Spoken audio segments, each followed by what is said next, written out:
करिंथियन 10वां अध्याय करिंथ दे चर्च ने साडे संतां तो संत पौल तो ब्याहां बारे सलाह पुछी कि परमेश्वर की मर्जी ब्याहां बारे की आ अते उन्हें कई होर सवाल भी ब्याहां बारे पुछया जिन्हां दा जवाब असीं इस अध्याय दे विच पढ़दे हां। हुण जिन्हां गल्लां दे विखे तुसीं लिखिया सी मैं कहंदा आ भई इसलिए ते पुरख लई चंगा जो इस्त्री नूं ना छूए, पर हरामकारी दे कारण करके हरेक पुरख अपनी ही इस्त्री नूं हरेक इस्त्री अपने पुरख नूं रखे। सातों टाइम की गल करदा कि जिहड़े समय च ही असीं लंघ रहे हैं, क्योंकि उस टाइम नीरो रोम दे महाराजे दा राज सी, सीजर दा, अते ओहदा राज बुरा सी। क्रिश्चियनां नूं काफी तंग कीता जांदा सी।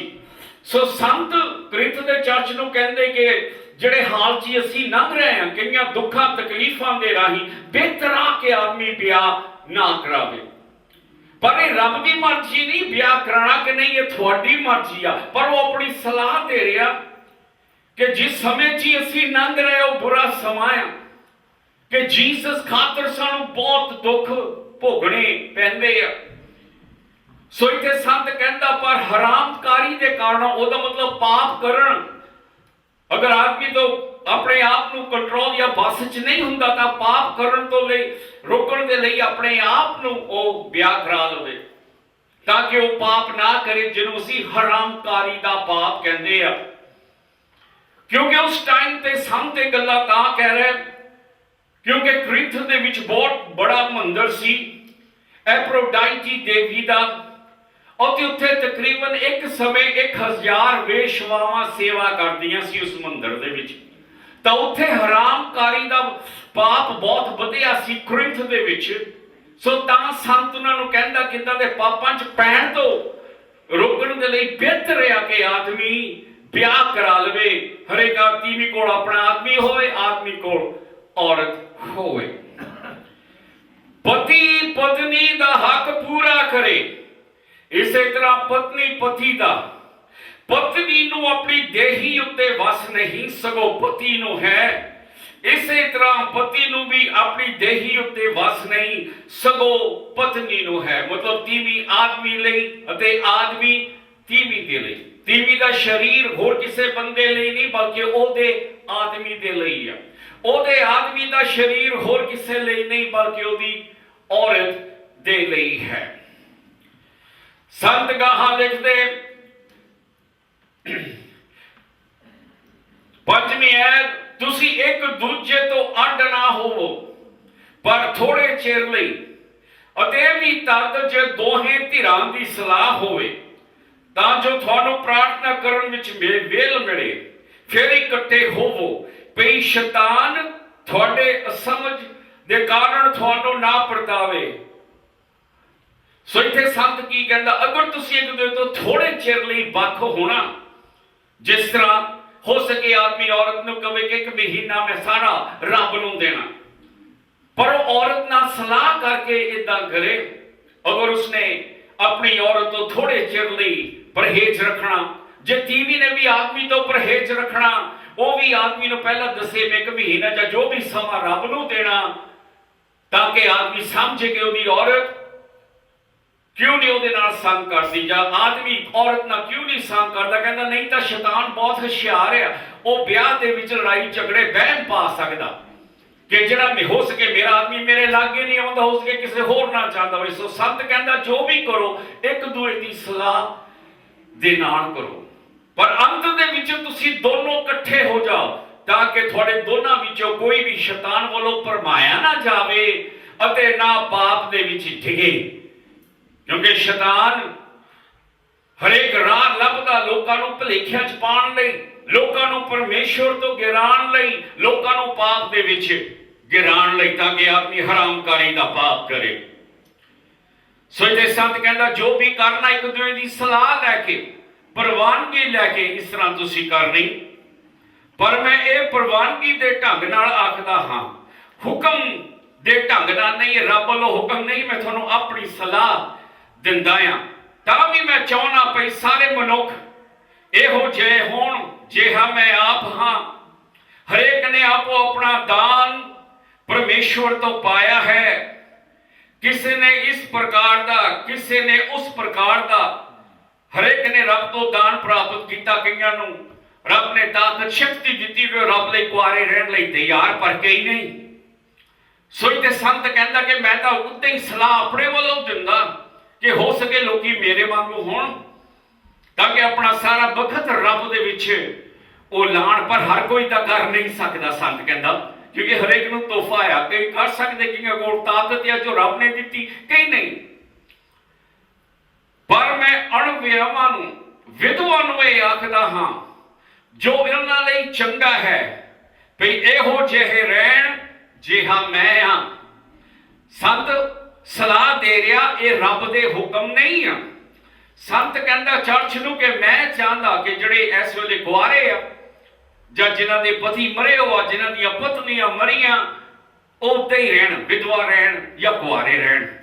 ਸੰਤ ਇਹ ਗੱਲਾਂ ਤਾਂ ਕਹਿ ਰਿਹਾ ਸੀਗਾ ਜਿਸ ਤਰ੍ਹਾਂ ਤੁਹਾਨੂੰ ਪਹਿਲਾਂ ਸਮਝਾਇਆ ਕਿ ਕ੍ਰਿੰਥ ਦੇ ਵਿੱਚ ਜਾਂ ਕ੍ਰਿੰਥ ਦਾ ਚਰਚ ਕਈ ਔਖਿਆਈ ਤੇ ਕਸ਼ਟ ਦੇ ਵਿੱਚ ਹੀ ਲੰਘ ਰਿਹਾ ਸੀ।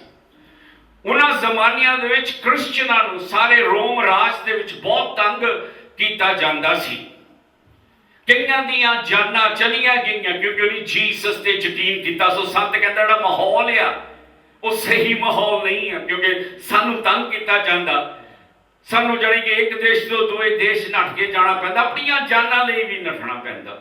ਸੋ ਇਸ ਕਰਕੇ ਬਿਹਤਰ ਹੈ ਕਿ ਆਦਮੀ ਜੇ ਵਿਆਹ ਨਾ ਕਰਾਵੇ। ਪਰ ਮੈਂ ਹੁਕਮ ਨਹੀਂ ਕਰਦਾ, ਇਹ ਤੁਹਾਡੀ ਆਪਣੀ ਸਲਾਹ ਆ। ਸੋ ਸੰਤ ਕਹਿੰਦਾ ਪਰ ਜੇ ਉਹਨਾਂ ਵਿੱਚ ਜਦ ਸਤ ਦਾ ਬਲ ਨਹੀਂ, ਜੇ ਆਪਣੇ ਆਪ ਨੂੰ ਕੰਟਰੋਲ ਨਹੀਂ ਕਰ ਸਕਦੇ, ਉਹਦਾ ਮਤਲਬ ਜੇ ਤਾਂ ਕੀ ਕਹਿੰਦਾ ਉਹ ਵਿਆਹ ਕਰ ਲੈਣ, ਕਿਉਂ ਜੋ ਸੜਨ ਨਾਲੋਂ ਵਿਆਹ ਕਰਨਾ ਚੰਗਾ ਹੈ। ਆਪਣੀ ਕਾਮ ਵਾਸ਼ਨਾ 'ਚ ਜਲਣ ਨਾਲੋਂ ਵਿਆਹ ਕਰਨਾ ਚੰਗਾ ਹੈ। ਹੁਣ ਸੰਤ ਇਹ ਸਲਾਹ ਕਿਹਨੂੰ ਦੇ ਰਿਹਾ? ਉਹ ਲੋਕ ਜਿਹੜੇ ਕੁਆਰੇ, ਉਹ ਜਿਹੜੇ ਵਿਧਵਾ ਜਿਨ੍ਹਾਂ ਦੇ ਪਤੀ ਜਾਂ ਪਤਨੀਆਂ ਮਰ ਗਈਆਂ। ਕਈ ਚਰਚ ਵਾਲੇ ਆਹ ਫਿਕਰਾ ਲੈਂਦੇ ਆ ਤਾਂ ਲੋਕਾਂ ਨੂੰ ਕਹਿੰਦੇ ਜੇ ਤੇਰੀ ਤੀਵੀਂ ਨੇ ਛੱਡਤਾ ਤੂੰ ਦੁਬਾਰਾ ਵਿਆਹ ਕਰ ਸਕਦਾ, ਕਿਉਂਕਿ ਤੂੰ ਆਪਣੇ ਖਾਹਿਸ਼ ਦੇ ਵਿੱਚ ਜਲ ਰਿਹਾ। ਬਾਈਬਲ ਕਹਿੰਦੀ ਜਲਣ ਨਾਲੋਂ ਵਿਆਹ ਕਰਨਾ ਚੰਗਾ। ਪਰ ਉਹ ਭੁਲੇਖਾ ਖਾਂਦੇ ਸੰਤ ਕਹਿਨੂੰ ਕਹਿ ਰਿਹਾ ਵਿਆਹ ਕਰਨਾ ਚੰਗਾ ਉਹ ਜਿਹੜੇ ਕੁਆਰੇ ਆ, ਉਹ ਜਿਨ੍ਹਾਂ ਦੇ ਪਤੀ ਜਾਂ ਪਤਨੀਆਂ ਮਰੇ ਆ। ਸੰਤ ਕਹਿੰਦਾ ਪਾਪ ਕਰਨ ਨਾਲੋਂ ਇਹ ਕਿ ਤੁਸੀਂ ਵਿਆਹ ਲਓ, ਵਿਆਹ ਕਰਾ ਲਓ, ਕਿਉਂਕਿ ਵਿਆਹ ਪਰਮੇਸ਼ਵਰ ਦੀ ਮਰਜ਼ੀ। ਪਹਿਲਾ ਵਿਆਹ ਰੱਬ ਨੇ ਕੀਤਾ। ਬਾਈਬਲ ਕੀ ਕਹਿੰਦੀ ਕਿ ਰੱਬ ਈਵ ਤੇ ਆਦਮ ਨੂੰ ਲੈ ਕੇ ਆਇਆ, ਰੱਬ ਨੇ ਉਹਨਾਂ ਨੂੰ ਇਕੱਠੇ ਕੀਤਾ। ਵਿਆਹ ਦੇ ਵੇਲੇ ਰੱਬ ਉੱਥੇ ਉਹਨਾਂ ਦੇ ਗੱਭੇ ਸੀਗਾ। ਸੋ ਰੱਬ ਨੇ ਇਨਸਾਨ ਦੇ ਵਿਆਹ ਨੂੰ ਆਸ਼ੀਰਵਾਦ ਦਿੱਤੀ। ਉਸਨੇ ਕਿਹਾ ਜਾਓ ਤੇ ਵਧੋ ਫੁੱਲੋ। ਪਰ ਜਿਹੜੀਆਂ ਚੀਜ਼ਾਂ ਅਸੀਂ ਵਿਆਹ ਤੋਂ ਬਾਹਰ ਕਰਦੇ ਆ ਉਹ ਪਾਪ ਆ, ਕਿਉਂਕਿ ਉਹ ਰੱਬ ਦੀ ਮਰਜ਼ੀ ਨਹੀਂ ਆ। ਜਿਸ ਤਰ੍ਹਾਂ ਹੋਰ ਕਿਸੇ ਆਦਮੀ ਜਾਂ ਤੀਵੀਂ ਮਗਰ ਜਾਣਾ। ਪਰ ਵਿਆਹ ਦੇ ਵਿੱਚ ਅਤੇ ਵਿਆਹ ਰੱਬ ਦੀਆਂ ਨਜ਼ਰਾਂ 'ਚ ਪਵਿੱਤਰ ਆ, ਕਿਉਂਕਿ ਰੱਬ ਨੇ ਵਿਆਹ ਰਚਿਆ। ਆਦਮ ਦੇ ਲਈ ਰੱਬ ਨੇ ਕੀ ਬਣਾਈ? ਈਵ ਔਰਤ। ਕਿਹਦੇ ਲਈ ਬਣਾਈ? ਆਦਮ ਲਈ। ਤਾਂ ਰੱਬ ਨੇ ਉਹਨਾਂ ਦੋਨਾਂ ਨੂੰ ਇਕੱਠੇ ਕੀਤਾ। ਤਾਂ ਜਦੋਂ ਦੋਨੋਂ ਵਿਆਹ 'ਚ ਇਕੱਠੇ ਹੋਏ ਉੱਥੇ ਗੱਭੇ ਕੌਣ ਸੀ? ਪਰਮੇਸ਼ਵਰ, ਕਿਉਂਕਿ ਇਹ ਉਹਦੀ ਮਰਜ਼ੀ ਆ। ਉਹਦੀਆਂ ਨਜ਼ਰਾਂ 'ਚ ਰਿਸ਼ਤਾ ਪਵਿੱਤਰ ਆ। ਪਰ ਵਿਆਹ ਤੋਂ ਬਾਅਦ ਜਿਹੜੇ ਰਿਸ਼ਤੇ ਆ ਉਹ ਪਵਿੱਤਰ ਨਹੀਂ ਆ। ਸੋ ਇਹ ਜਿਹੜਾ ਸੰਤ ਗੱਲ ਕਰ ਰਿਹਾ ਕਿ ਜਲਣ ਦੇ ਨਾਲੋਂ ਵਿਆਹ ਕਰਨਾ ਚੰਗਾ, ਇਹ ਉਹਨਾਂ ਨੂੰ ਨਹੀਂ ਕਹਿ ਰਿਹਾ ਜਿਹਨੇ ਆਪਣੇ ਆਦਮੀ ਤੀਵੀਆਂ ਛੱਡੇ ਆ। ਇਹ ਉਹਨਾਂ ਨੂੰ ਕਹਿ ਰਿਹਾ ਜਿਹੜੇ ਕੁਆਰੇ ਆ ਜਾਂ ਜਿਨ੍ਹਾਂ ਦੀਆਂ ਤੀਵੀਆਂ ਜਾਂ ਜਿਨ੍ਹਾਂ ਦੇ ਆਦਮੀ ਮਰੇ ਆ, ਉਹ ਦੁਬਾਰਾ ਵਿਆਹ ਕਰ ਸਕਦੇ ਅਗਰ ਉਹ ਆਪਣੀ ਖਾਹਿਸ਼ ਨੂੰ ਰੋਕ ਨਾ ਸਕਣ, ਜਲਣ। ਤਾਂ ਸੰਤ ਕਹਿੰਦਾ ਪਾਪ ਕਰਨ ਨਾਲੋਂ ਬਿਹਤਰ ਆ ਤੁਸੀਂ ਵਿਆਹ ਕਰ ਲਓ। ਸੰਤ ਕੀ ਕਹਿੰਦਾ? 10ਵੀਂ ਐਤ, ਪਰੰਤੂ ਵਿਆਹਿਆ ਨੂੰ ਮੈਂ ਤਕੀਦ ਕਰਦਾ ਹਾਂ, ਮੈਂ ਤਾਂ ਨਹੀਂ ਸਗੋਂ ਪ੍ਰਭੂ ਕਿ ਜਿਹੜੇ ਵਿਆਹੇ ਹੋ ਆ। ਹੁਣ ਮੈਂ ਹੁਕਮ ਦੇ ਰਿਹਾ।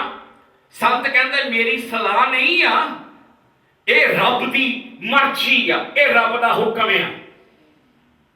ਸੰਦਗੀ ਕਹਿੰਦਾ, ਪਰੰਤੂ ਵਿਆਹਿਆ ਨੂੰ ਮੈਂ ਤਗੀਦ ਕਰਦਾ ਹਾਂ, ਮੈਂ ਨਹੀਂ ਸਗੋਂ ਪ੍ਰਭੂ, ਜੋ ਪਤਨੀ ਆਪਣੇ ਪਤੀ ਤੋਂ ਅੱਡ ਨਾ ਹੋਵੇ।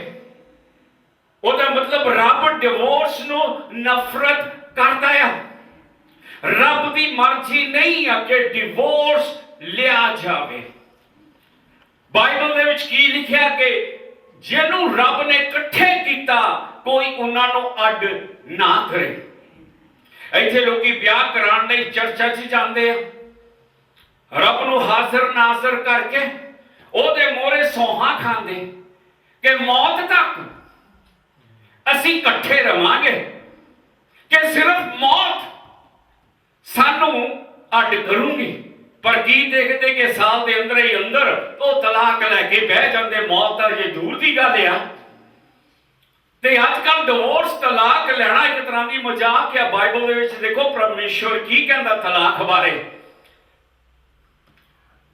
ਮਲਾਕੀ 2 ਅਧਿਆਇ, ਇਹ ਮੇਰੇ ਬਚਨ ਨਹੀਂ, ਮੈਂ ਆਪਣੇ ਦਿਮਾਗ ਚੋਂ ਨਹੀਂ ਬਣਾਏ, ਇਹ ਪਰਮੇਸ਼ਵਰ ਦੇ ਬਚਨ ਆ। ਕੀ ਕਹਿੰਦੇ ਆ? ਕਿਉਂਕਿ ਜੇ ਯਹੋਵਾ ਇਜ਼ਰਾਈਲ ਦਾ ਪਰਮੇਸ਼ਵਰ ਆਖਦਾ ਆ, ਮੈਨੂੰ ਤਲਾਕਨਾਮੇ ਤੋਂ ਘਿਣ ਆਉਂਦੀ ਆ। ਰੱਬ ਕਹਿੰਦਾ ਮੈਂ ਡਿਵੋਰਸ ਨੂੰ ਨਫ਼ਰਤ ਕਰਦਾ, ਕਿਉਂਕਿ ਜਿਹੜੀ ਚੀਜ਼ ਰੱਬ ਨੇ ਜੋੜੀ ਆ ਉਹ ਕਿਸੇ ਆਦਮੀ ਦਾ ਹੱਕ ਨਹੀਂ ਕਿ ਉਹਨੂੰ ਅੱਡ ਕਰੇ। ਅੱਜ ਕੱਲ ਡਿਵੋਰਸ ਹਾਸੇ ਵਾਲੀ ਗੱਲ ਹੈ। ਵਿਆਹ ਬਾਅਦ 'ਚ ਹੁੰਦਾ, ਡਿਵੋਰਸ ਪਹਿਲਾਂ ਹੋ ਜਾਂਦਾ। ਪਿਛਲੇ ਸਾਲ ਕੱਲੇ ਇੰਗਲੈਂਡ ਦੇ ਵਿੱਚ 107,599 ਡਿਵੋਰਸ ਹੋਏ ਇੱਕ ਸਾਲ 'ਚ, ਕੱਲੇ ਇੰਗਲੈਂਡ ਦੇ ਵਿੱਚ 107,599 divorces just last year in England. ਲੋਕਾਂ ਨੂੰ ਪੱਜ ਚਾਹੀਦਾ। ਜਦੋਂ ਉਹਨਾਂ ਦਾ ਦਿਲ ਤੀਵੀਂ ਤੋਂ ਭਰ ਜਾਂਦਾ, ਤੀਵੀਂ ਦਾ ਦਿਲ ਆਦਮੀ ਤੋਂ ਭਰ ਜਾਂਦਾ, ਉਹ ਫਿਰ ਲੱਭਦੇ ਕੋਈ ਪੱਜ ਕਿ ਡਿਵੋਰਸ ਸਾਡਾ ਹੋ ਜਾਵੇ। ਹੁਣ ਜਿਹੜੇ ਆਦਮੀ ਨੂੰ ਪਿਆਰ ਕਰਦੇ ਸੀ ਹੁਣ ਉਹ ਨਿਕੰਮਾ ਬਣ ਗਿਆ। ਆਦਮੀ ਜਿਹੜਾ ਤੀਵੀਂ ਨੂੰ ਪਿਆਰ ਕਰਦਾ ਸੀ ਹੁਣ ਉਹ ਨਿਕੰਮੀ ਬਣ ਗਏ। ਉਹਨਾਂ ਨੂੰ ਕੋਈ ਨਾ ਕੋਈ ਪੱਜ ਚਾਹੀਦਾ ਡਿਵੋਰਸ ਲੈਣ ਲਈ।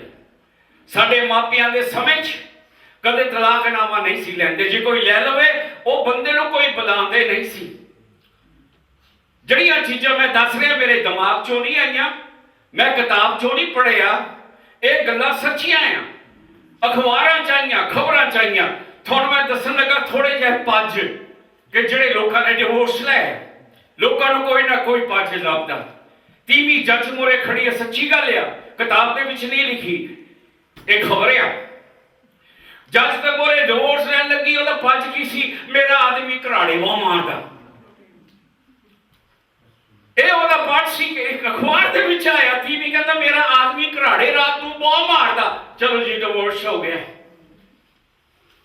ਦੂਈ ਤੀਵੀਂ ਇੱਕ ਹੋਰ ਕੇਸ ਆਇਆ, ਉਹ ਕੀ ਕਹਿੰਦੇ ਮੇਰਾ ਆਦਮੀ ਬਹੁਤ ਬੋਲਦਾ, ਉਹ ਚੁੱਪ ਨਹੀਂ ਕਰਦਾ, ਬੋਲਦਾ ਹੀ ਰਹਿੰਦਾ। ਉਹ ਡਿਵੋਰਸ ਹੁਣ ਲੈ ਲਿਆ, ਕੋਈ ਨਾ ਕੋਈ ਪੱਜ।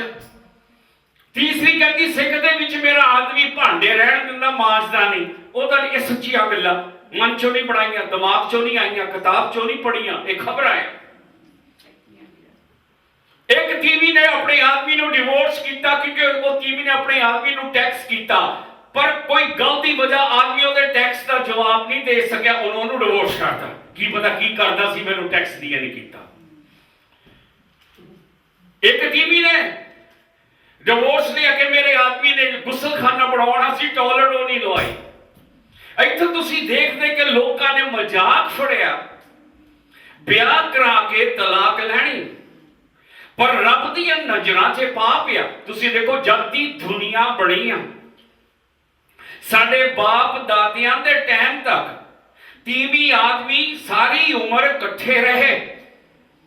ਪਰ ਜਿਹੜੀ ਅੱਜ ਕੱਲ ਦੀ ਜਨਤਾ ਆ, ਨਾਲੇ ਸਾਡਾ ਵਿਆਹ ਸਾਡੇ ਮਨਪਸੰਦ ਦੇ ਨਾਲ ਨਸੂ ਹੋਣਾ ਆ। ਬਾਪੂ ਨੇ ਤੀਵੀਂ ਚੁਣੀ ਸੀ ਜਾਂ ਬਾਪੂ ਨੇ ਆਦਮੀ ਚੁਣਿਆ ਸੀ, ਪਰ ਤਾਂ ਵੀ ਉਹਨੇ ਕਬੂਲ ਕੀਤਾ। ਇੱਕ ਵਾਰੀ ਵਿਆਹ ਹੋ ਗਿਆ, ਉਹ ਇਕੱਠੇ ਰਹੇ, ਚਾਹੇ ਉਹ ਰਿਸ਼ਤਾ ਉਹਨਾਂ ਦੇ ਪਸੰਦ ਦਾ ਨਹੀਂ ਸੀ, ਚਾਹੇ ਮਾਪਿਆਂ ਨੇ ਚੁਣਿਆ ਸੀ। ਕਿਆ ਅਸੀਂ ਕਵਾਂਗੇ ਕਿ ਸਾਡੇ ਮਾਪੇ ਗਲਤ ਸੀਗੇ? ਮੈਂ ਨਹੀਂ ਕਹੂੰਗਾ, ਕਿਉਂਕਿ ਉਹ ਵਿਆਹ ਸਾਰੀ ਉਮਰ ਰਹੇ, ਟੱਬਰ ਰਿਹਾ, ਘਰਾਣਾ ਸੀ, ਬਾਲ ਬੱਚੇ ਸੀ, ਨੋਹਾਂ ਸੀਗੀਆਂ, ਜਵਾਈ ਸੀ, ਸਾਰੇ ਇਕੱਠੇ ਸੀ, ਪਰਿਵਾਰ ਸੀ। ਅੱਜ ਕੱਲ ਦੀ ਦੁਨੀਆ 'ਚ ਅਸੀਂ ਕੀ ਰਹਿੰਦੇ? ਅੱਜ ਕੱਲ ਲੜਕੇ ਲੜਕੀਆਂ ਮਨਪਸੰਦ ਦਾ ਵਿਆਹ ਕਰਦੇ ਆ, ਮਾਪੇ ਨਹੀਂ ਕਰਦੇ, ਵਿਚੋਲੇ ਨਹੀਂ ਕਰਦੇ, ਉਹ ਆਪ ਲੱਭ ਕੇ ਕਰਦੇ, ਪਰ ਫਿਰ ਵੀ ਉਹ ਵਿਆਹ ਸਾਲ ਤੋਂ ਉੱਤੇ ਚੱਲਦਾ ਨਹੀਂ ਹੈ। ਸੋ ਦਾ ਮਤਲਬ ਹੈ ਕਿ ਜੋ ਸਾਡੇ ਮਾਪੇ ਕਰਦੇ ਆਏ ਉਹ ਸਹੀ ਸੀ, ਉਹਨਾਂ ਦਾ ਵਿਆਹ ਚੱਲਿਆ। ਅੱਜ ਕੱਲ ਤਕਰੀਬਨ 50% ਵਿਆਹ ਟੁੱਟ ਰਹੇ ਆ। ਗਾਹਾਂ ਨੂੰ ਟਾਈਮ ਆਇਆ, ਕਿਸੇ ਨੇ ਵਿਆਹ ਨਹੀਂ ਕਰਨਾ, ਕਿਸੇ ਨੇ ਕਿਸੇ ਨਾਲ 2 ਸਾਲ ਰਹਿਣਾ, 3 ਸਾਲ ਰਹਿਣਾ, ਉਹਨੂੰ ਛੱਡ ਕੇ ਕਿਸੇ ਹੋਰ ਨਾਲ ਚੱਲ ਜਾਣਾ। ਇਹ ਦੁਨੀਆ ਦੀ ਰੀਤੀ ਰਿਵਾਜ ਹੋ ਰਿਹਾ, ਕਿਉਂਕਿ ਰੱਬ ਨੇ ਪਹਿਲਾਂ ਹੀ ਦੱਸਿਆ ਸੀਗਾ। ਅਸੀਂ ਕੀ ਪੜ੍ਹਦੇ ਹਾਂ? ਅਸੀਂ ਪੜ੍ਹਦੇ ਹਾਂ ਮਤੀ ਦੀ 24। ਇਸੇ ਤਰ੍ਹਾਂ ਨੂਹ ਦੇ ਦਿਨ ਮਨੁੱਖ ਦੇ ਪੁੱਤਰ ਦੇ ਆਉਣ ਸਮੇਂ ਇਸ ਤਰ੍ਹਾਂ ਹੋਵੇਗਾ। ਜਿਸ ਤਰ੍ਹਾਂ ਨੋਹਾਂ ਦੇ ਦਿਨਾਂ ਵਿੱਚ ਸੀ, ਉਹ ਕਹਿੰਦਾ ਉਸ ਤਰ੍ਹਾਂ ਜਦੋਂ ਜੀਸਸ ਨੇ ਆਉਣ ਤੋਂ ਪਹਿਲਾਂ ਹੋਊਗਾ। ਕੀ ਹੋਊਗਾ ਦੇਖੋ, ਕਿਉਂਕਿ ਜਿਸ ਤਰ੍ਹਾਂ ਪਰਲੋ ਤੋਂ ਪਹਿਲਾਂ ਦੇ ਦਿਨਾਂ ਵਿੱਚ ਲੋਕੀ ਖਾਂਦੇ ਪੀਂਦੇ, ਅੱਜ ਕੱਲ ਕੀ ਹੈ? ਲੋਕੀ ਖਾਂਦੇ ਪਾਰਟੀਆਂ ਤੇ ਪਾਰਟੀਆਂ। ਪਾਰਟੀਆਂ ਕਾਹਦੀਆਂ? ਸ਼ਰਾਬਾਂ। ਅੱਗੇ ਬੰਦਿਆਂ ਨੂੰ ਚੁੱਕ ਕੇ ਲੈ ਜਾਂਦੇ ਸੀ ਸ਼ਰਾਬੀ, ਹੁਣ ਤੀਵੀਆਂ ਨੂੰ ਚੁੱਕ ਕੇ ਲੈ ਜਾਂਦੇ, ਉਹ ਸ਼ਰਾਬਣਾ ਖਾਂਦੇ ਪੀਂਦੇ। ਮੁੰਡਾ ਜੰਪ ਹੋਵੇ ਪਾਰਟੀ, ਕੋਈ ਮਰ ਜਾਵੇ ਪਾਰਟੀ, ਡਿਵੋਰਸ ਹੋ ਜਾਵੇ ਪਾਰਟੀ, ਵਿਆਹ ਹੋਇਆ ਪਾਰਟੀ। ਉਹ ਖਾਂਦੇ ਪੀਂਦੇ ਸੀ, ਪਾਰਟੀਆਂ। ਫਿਰ ਕੀ ਕਹਿੰਦਾ? ਵਿਆਹ ਕਰਾਉਂਦੇ ਅਤੇ ਕਰਵਾਉਂਦੇ ਸੀ। ਅੱਜ ਕੱਲ ਕੀ ਹੋ ਰਿਹਾ? ਵਿਆਹ ਟੁੱਟ ਰਿਹਾ, ਕਰ ਰਿਹਾ, ਟੁੱਟ ਰਿਹਾ, ਕਰ ਰਿਹਾ। ਇੱਕ ਨਾਲ ਟੁੱਟਾ, ਦੂਸਰੇ ਨਾਲ ਜੁੜਿਆ, ਉਹ ਤੋਂ ਟੁੱਟਾ, ਤੀਸਰੇ ਨਾਲ ਜੁੜਿਆ। ਕਰਾਉਂਦੇ ਪੀਂਦੇ, ਵਿਆਹ ਕਰਦੇ ਅਤੇ ਕਰਾਉਂਦੇ ਸੀ। ਬਾਈਬਲ ਪਰਮੇਸ਼ਵਰ ਦੇ ਬਚਨ ਆ। ਜੀਸਸ ਨੇ ਗੱਲ 2000 ਸਾਲ ਪਹਿਲਾਂ ਲਿਖੀ ਕਿ ਕੀ ਹੋਊਗਾ, ਕਿਉਂਕਿ ਇਹ ਗੱਲਾਂ ਜੀਸਸ ਦੇ ਟਾਈਮ 'ਚ ਨਹੀਂ ਸੀ। ਜੀਸਸ ਦੇ ਟਾਈਮ ਜਦੋਂ ਵਿਆਹ ਹੋ ਜਾਵੇ, ਉਹ ਵਿਆਹ ਸਾਰੀ ਉਮਰ ਦਾ ਸੀ। ਇਹ ਗੱਲ ਸਾਡੇ ਟਾਈਮ ਦੀ ਕਰ ਰਿਹਾ, ਜਿੱਥੇ ਜਵਾਨ ਮੁੰਡੇ ਕੁੜੀਆਂ ਆਪਣੇ ਹੁਣ ਪਸੰਦ ਦੇ ਲੱਭਦੇ ਆ, ਪਰ ਉਹ ਪਸੰਦ ਰਹਿੰਦੀ ਨਹੀਂ ਆ। 6 ਮਹੀਨੇ ਆ ਸਾਲ 'ਚ ਚਲੇ ਜਾਂਦੇ ਆ। ਉਹ ਦਿਨ ਤੱਕ ਜਦ ਤੱਕ ਨੋਆ ਕਿਸ਼ਤੀ, ਜਦ ਤੱਕ ਜੀਸਸ ਨਹੀਂ ਆਇਆ, ਏਦਾਂ ਹੀ ਹੁੰਦੀ ਰਹੂਗੀ। ਤੁਸੀਂ ਸਮੇਂ ਦੇ ਵਿੱਚ ਰਹੇ ਤਾਂ ਸੰਤ ਇਹ ਕਹਿ ਰਿਹਾ ਕਿ ਰੱਬ ਤਲਾਕ ਨਹੀਂ ਚਾਹੁੰਦਾ। ਇਹ ਨਹੀਂ ਕਿ ਮਾੜੀ ਜਿਹੀ ਗੱਲ ਤੇ ਤਲਾਕ। ਹਾਂ, ਕਈ ਵਾਰੀ ਐਸਾ ਹਾਲਤ ਆ ਜਾਂਦੀਆਂ ਕਿ ਬੰਦੇ ਨੂੰ ਤਲਾਕ ਲੈਣੀ ਪੈਂਦੀ, ਪਰ ਇਹ ਰੱਬ ਦੀ ਮਰਜ਼ੀ ਨਹੀਂ। ਜੀਸਸ ਨੇ ਕੀ ਕਿਹਾ ਕਿ ਮੂਸਾ ਨੇ ਤਾਂ ਤੁਹਾਨੂੰ ਤਲਾਕਨਾਮਾ ਕਿਹਾ ਕਿਉਂਕਿ ਤੁਹਾਡੇ ਦਿਲ ਦੀ ਕਠੋਰਤਾ ਤੇ, ਕਿਉਂਕਿ ਤੁਸੀਂ ਮੰਨਦੇ ਨੇ ਸੋ ਕਹਿਣਾ, ਪਰ ਕਹਿੰਦਾ ਰੱਬ ਦੀ ਪਹਿਲਾ ਮਰਜ਼ੀ ਇਹ ਨਹੀਂ ਸੀ। ਕੀ ਕਹਿੰਦਾ? ਫਿਰ ਤੋਂ ਪੜੋ ਮੈਨੇ ਕਹਾ ਕੀ ਕਹਿੰਦਾ? ਪਰਮੇਸ਼ਵਰ ਆਖਦਾ ਹੈ, ਕੀ ਕਹਿੰਦਾ ਰੱਬ? ਮੈਨੂੰ ਤਲਾਕਨਾਮੇ ਤੋਂ ਘਿਣ, ਉਹਦਾ ਮਤਲਬ ਮੈਨੂੰ ਤਲਾਕਨਾਮੇ ਤੋਂ ਨਫ਼ਰਤ ਹੈ। ਇਹ ਚੀਜ਼ਾਂ ਰੱਬ ਨਹੀਂ ਚਾਹੁੰਦਾ। ਜੋ ਚੀਜ਼ਾਂ ਹੋ ਰਹੀਆਂ ਅਸੀਂ ਦੇਖਦੇ ਸ਼ੈਤਾਨ ਕਰਾ ਰਿਹਾ। ਅੱਜ ਕੱਲ ਵਿਆਹ ਹੁੰਦੇ ਟੁੱਟ ਜਾਂਦੇ, ਨਾ ਤਾਂ ਟੱਬਰ, ਨਾ ਨਿਆਣੇ ਨੂੰ ਇਹ ਨਹੀਂ ਪਤਾ ਕਿ ਬਾਪੂ ਹੈ ਕੌਣ, ਨਾ ਜਵਾਈ ਤੇ ਨਾ ਨੋਹਾਂ। ਸਾਰੀ ਜਾਣੀ ਕਿ ਟੱਬਰ ਅਤੇ ਜੋ ਟੱਬਰ ਦੀ ਰੀਤ ਸ਼ੁਰੂ ਤੋਂ ਚੱਲਦੀ ਆਈ ਉਹ ਟੁੱਟ ਗਈ। ਉਦੋਂ ਟੱਬਰ ਹੁੰਦਾ ਸੀ ਘਰਾਂ 'ਚ, ਜਾਂ ਉੱਥੇ ਨੋਹ ਹੁੰਦੀ ਸੀ, ਜਵਾਈ ਹੁੰਦੇ ਸੀ, ਪੁੱਤ ਹੁੰਦੇ ਸੀ, ਧੀਆਂ ਹੁੰਦੀਆਂ ਸੀ, ਇਕੱਠ ਸੀਗਾ। ਬਾਪੂ ਰਾਤ ਨੂੰ ਆਉਣਾ, ਸਾਰਾ ਟੱਬਰ ਉੱਥੇ ਆਉਣਾ। ਹੁਣ ਰਾਤ ਨੂੰ ਆਓ ਤੁਸੀਂ ਇਕੱਲੇ, ਕਿਉਂਕਿ ਵਿਆਹ ਟੁੱਟ ਗਿਆ। ਨਿਆਣੇ ਇਕੱਲੇ, ਤੀਵੀਂ ਇਕੱਲੀ, ਬੰਦਾ ਇਕੱਲਾ। ਕਾਹਦੇ ਲਈ? ਕਿਉਂਕਿ ਹੁਕਮ ਤੋੜਿਆ ਜੋ ਰੱਬ ਕਹਿੰਦਾ ਕਿ ਮੈਨੂੰ ਤਲਾਕਨਾਮੇ ਤੋਂ ਨਫ਼ਰਤ ਹੈ। ਜਦੋਂ ਅਸੀਂ ਪਰਮੇਸ਼ਵਰ ਦੇ ਹੁਕਮ ਤੋੜਦੇ ਹਾਂ ਤਾਂ ਅਸੀਂ ਸ਼ਾਂਤੀ ਦੇਖ ਨਹੀਂ ਸਕਦੇ, ਕਿਉਂਕਿ ਸ਼ਾਂਤੀ ਨਹੀਂ ਆਉਂਦੀ, ਕਿਉਂਕਿ ਉਹਦੇ ਹੁਕਮ ਅਸੀਂ ਤੋੜਦੇ। ਤੋਂ ਸੰਤ ਤੇ ਸਾਫ਼ ਕਹਿੰਦਾ ਕਿ ਜੇ ਤੁਸੀਂ ਵਿਆਹੇ ਹੋ ਤਾਂ ਜੁਦੇ ਹੋਣ ਦੀ ਕੋਸ਼ਿਸ਼ ਨਾ ਕਰੋ, ਤਲਾਕ ਲੈਣ ਦੀ ਕੋਸ਼ਿਸ਼ ਨਾ ਕਰੋ, ਕਿਉਂਕਿ ਰੱਬ ਨਫ਼ਰਤ ਕਰਦਾ ਡਿਵੋਰਸ ਨੂੰ। ਲੋਕਾਂ ਨੇ ਮਜ਼ਾਕ ਫੜਿਆ, ਜਿਸ ਤਰ੍ਹਾਂ ਗੱਲਾਂ ਮੈਂ ਤੁਹਾਨੂੰ ਦੱਸੀਆਂ ਕਿ ਸੱਚੀਆਂ ਗੱਲਾਂ, ਕਿ ਲੋਕੀ ਨਿੱਕੀ ਨਿੱਕੀ ਗੱਲ ਤੇ ਤਲਾਕ ਲੈ ਰਹੇ ਆ। ਸੋ ਅਸੀਂ ਕਹਾਂ ਪੜ੍ਹਦੇ ਹਾਂ, ਫਿਰ ਤੋਂ ਪੜ੍ਹਦੇ ਹਾਂ 11ਵੀਂ ਐਤ, जो पत्नी अपने पति तो अड ना होवे, ਉਹਦਾ मतलब डिवोर्स ना लवे, पर जे वो अड होवे भी तो अणवियाही रहे, अथवा पति अथवा अथवा अपने पति नाल सुलह कर लवे, पति अपने पत्नी नू ना त्यागे, नो डिवोर्स होता मतलब कहता। पर कहता जे हालत खराब आ जान तो तीवी आदमी नू जुदा होना पवे, ध्यान ना कान खोल के सुन लो, वो दोबारा ब्याह नहीं कर सकते। की कहता जिंदा करनी तो अणवियाह रहना। आजकल चर्च वाले जे तुसी अपनी तीवी छड़ती आदमी छड़ता थोड़ा ब्याह करनगे, कई चर्च वाले वो पता कहते हैं जीसस समझदा है, जीसस जानदा कि थोड़ी तीवी चंगी नहीं सी, वो आदमी चंगा नहीं सी, तुसी कर सकदे ब्याह, रब नूं मंजूर है, पर एक किताब कहंदी नहीं। संत साडा टिमथी नूं लिखदा, कहंदा टिमथी बेटे, कहंदा अंतले दिनां च लोकां ने सच्ची शिक्षा नहीं मननी, उन्हें शैतान दी शिक्षा मननी है। संत इत्थे साफ कर रहा कि तुसी तलाक नहीं देना, पर जे तुहानूं अलहदा रहना पवे तो बेहतर यह आ कि जो थोड़ा गुस्सा ठंडा हो जाए, तीवी आदमी मुड़ के सलाह करके इकट्ठे हो जाए, पर जिंदी नहीं होना तो ब्याह नहीं कर सकते। आजकल चर्च वाले कहते इनोसेंट पार्टी, मतलब जे थोड़े आदमी का कसूर सी कि ब्याह टुट गया तो तुसी ब्याह कर सकते हो। कि चर्च की शिक्षा सारियां दी नहीं, कई चर्चा दी। जे थोड़ी तीवी चले गई, थोड़ा कसूर नहीं तीवी का सी, तुसी दोबारा कर सकते हैं, पर बाइबल इत्थे दसदी कसूर जेदा मर्जी होवे, एक बारी ब्याह है तुसी ब्याह है, ये कोई मजाक नहीं है, ये कोई जोक नहीं है। तुसी रब नूं अपने ब्याह दे विच सद्दिया, तुसी उहदे मूहरे खड़ के वादे लै, तां जो रब एक बारी जोड़ दिंदा जुदा नहीं हो सकता, तां जे जुदा होना दोबारा ब्याह नहीं कर सकता जब तक एक धिर मर ना जाए। ये साडे वचन नहीं है, ये संत पौल दे भी वचन नहीं है, ये परमेश्वर जीसस दे वचन है। और संत साफ कहता कि जिहड़ा मैं हुक्म दे रहा मैं नहीं बल्कि प्रभु, कि जीसस दे हुक्म है, ये जीसस दी मर्जी आ। फिर तुसी वो फिक्रा पढ़दे, मैं बार बार दोबारा तां पढ़दा ताकि तुसी समझ सको, क्योंकि आजकल असीं उस दुनिया च रह रहे जिथे चर्च दे लोग भी रब दे हुक्मां नूं बदला रहे हैं। संत की कहता, संत कहता 10वीं फिर तू पढ़ते हैं, परंतु विआहिया नूं मैं तकीद करता हाँ, पर मैं तां नहीं सगो प्रभु। मैं तकीद पर कहता कला मैं नहीं, रब भी, ये रब दे हुक्म है। जो पत्नी अपने पति तो अड ना होवे, परंतु जे अड होवे भी तो अणवियाही रहे। ओदा मतलब वो दोबारा ब्याह नहीं कर सकती। अगर तीवी ने अपना आदमी छड़ता, जिन्ना चिर ओदा आदमी जींदा वो ब्याह नहीं कर सकती, कहते रब दे हुक्म है। जब आदमी कला वो भी नहीं कर सकता, बेहतर है कि दोनों जड़े सलाह कर लें तो फिर तू इकट्ठे हो जाओ। 12वीं आयत, पर रहंदियां नूं प्रभुता नहीं सगो मैं कहता हूं, बाकी गल मैं कर रहा, मैं अपने कोलों कह रहा, किसी तरह भी बेप्रतीत पत्नी होवे तो ओदे नाल वसन नूं प्रसन्न होवे तो पुरख ओनू ना त्यागे। जिहड़े पत्नी दा बेप्रतीत पति होवे ओदे नाल रहन नूं प्रसन्न होवे, ओ अपनी पति नूं ना त्यागे। सो संत कहंदा हुण मेरी सलाह कि कई जगह जिथे तीवी जीसस नूं मनदी पर ओदा आदमी नहीं मनदा, कई घरां च आदमी जीसस नूं मनदा पर ओदी तीवी नहीं मनदी।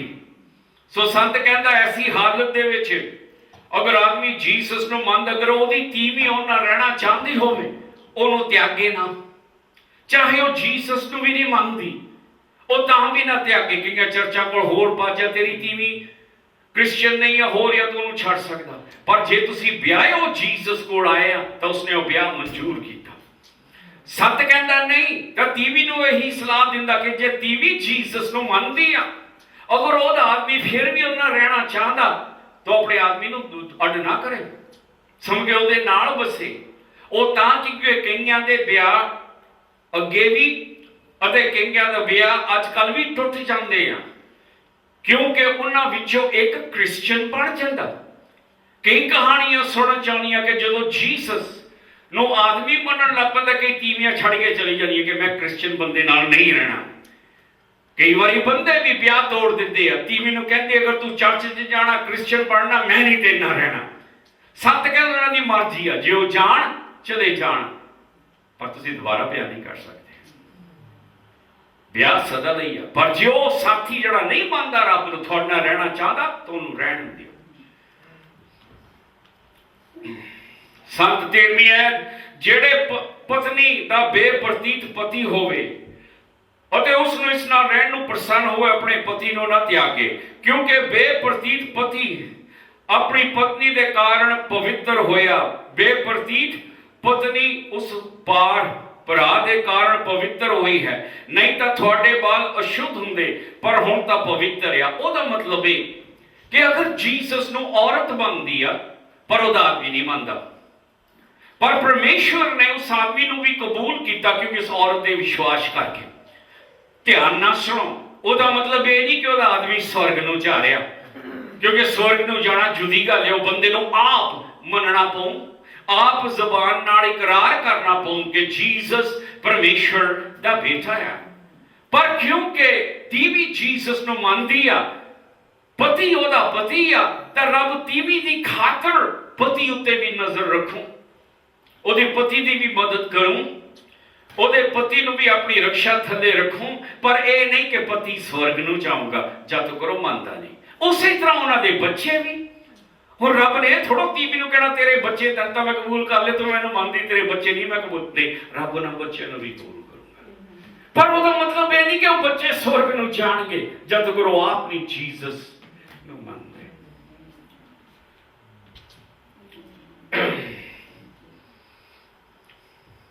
पर जे ਉਹ ਬੇਪ੍ਰਤੀਤ ਅੱਡ ਹੋਵੇ, ਅੱਡ ਹੋਣ ਦਿਓ। ਅਜੇ ਹਾਲ ਵਿੱਚ ਕੋਈ ਭਰਾ ਜਾਂ ਭੈਣ ਬੰਧਨ ਵਿੱਚ ਨਹੀਂ ਹੈ। ਪਰਮੇਸ਼ਵਰ ਨੇ ਸਾਨੂੰ ਸੁਲਾਹ ਲਈ ਸੱਦਿਆ ਆ, ਲੜਾਈ ਝਗੜੇ ਲਈ ਨਹੀਂ, ਸ਼ਾਂਤੀ ਲਈ। ਅਗਰ ਭਰਾ ਭੈਣ ਮਤਲਬ ਅਗਰ ਤੁਹਾਡਾ ਆਦਮੀ ਜਾਂ ਤੁਹਾਡੀ ਪਤਨੀ, ਕਿਉਂਕਿ ਤੁਸੀਂ ਕ੍ਰਿਸਚੀਅਨ ਆ, ਤੁਹਾਡੇ ਨਾਲ ਰਹਿਣਾ ਨਹੀਂ ਚਾਹੁੰਦੇ, ਜੁਦਾ ਹੋ ਜਾਂਦੇ ਤਾਂ ਉਹਨੂੰ ਹੋਣ ਦਿਓ।